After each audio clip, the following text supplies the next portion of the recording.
Well, the big storm hit Hamilton pretty hard too, making the roads and walkways treacherous and causing an uptick in calls to paramedics for storm-related injuries. Matt Ingram has a story.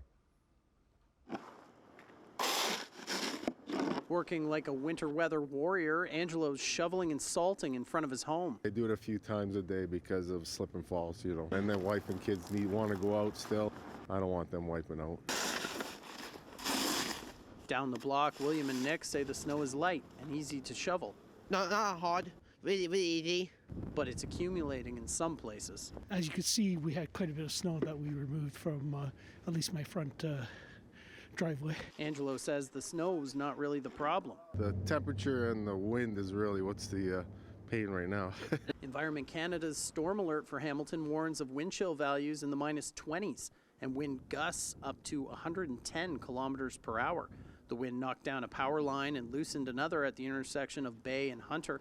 Alectra reported at least 2 power outages, one in Flamborough and one in Stoney Creek. Down at the harbor, you can really get a sense of the power of the wind. It's just whipping out across the lake, blowing this snow out with it. And take a look, the visibility once you get out on the water, it's near nothing.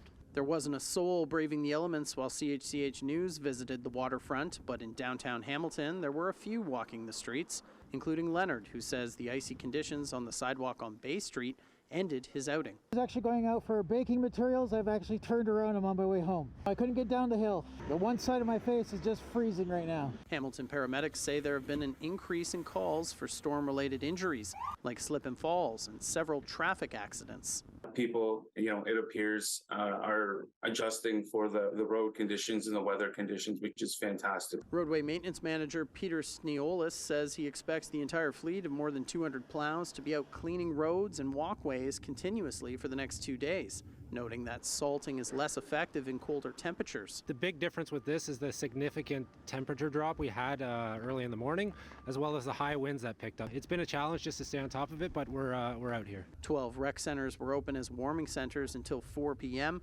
And with the city's shelter system at or above capacity, the city has contracted the Hub on Vine Street to open an all-night warming center for people experiencing homelessness.